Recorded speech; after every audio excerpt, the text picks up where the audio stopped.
नहीं गैस हो राजा आर करन कोनो पाई हो और के लकड़ी गोइठा पर खाना नहीं बनता हीटर दे लगवाई हो लकड़ी गोइठा पर खाना नहीं बनता हीटर लगवाई हो काला जूस पैसा लोन पे ला उठाई हो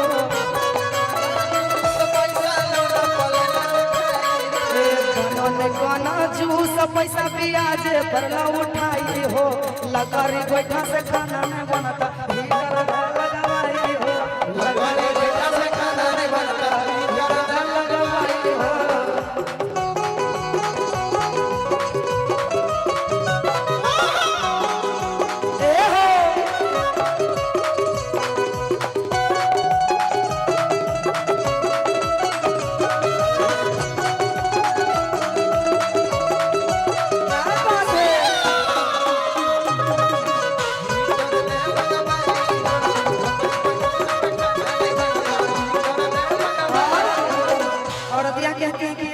गोइठा के खाना बनावे छे त हमर पूरा मेकअप धोखै जाय छे आ धुआं से पूरा घर भर जाय छे और फुकत चूल्हा मेकअप मोर बिगाड़े भर जाय धुआं से पूरा देखा हो ना घरे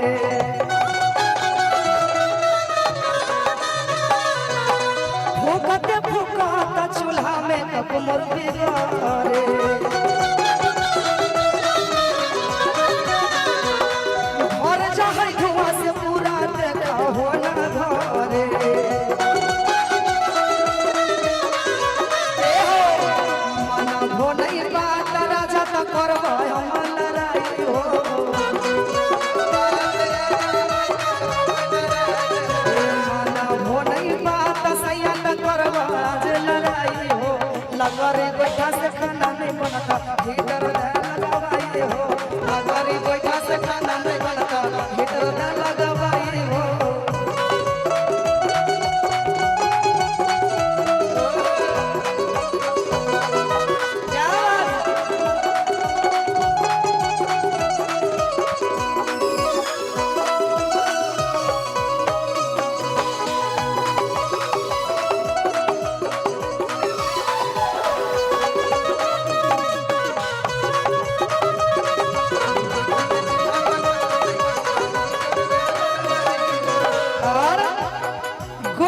बदनिया हमर होल जाय छे करिया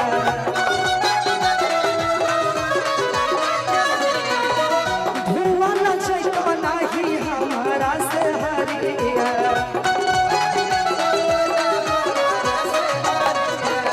सुंदर बदनिया हमर होल जाय छे करिया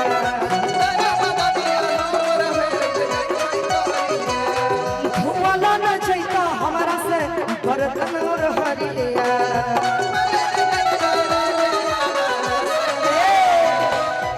पुष्पा रानी कहते हैं कुंदन जी से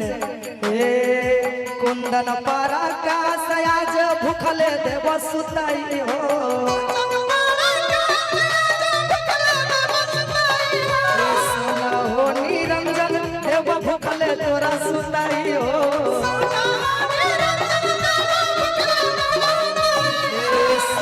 सुमन सुना दे बाबू कले आज सुताई हो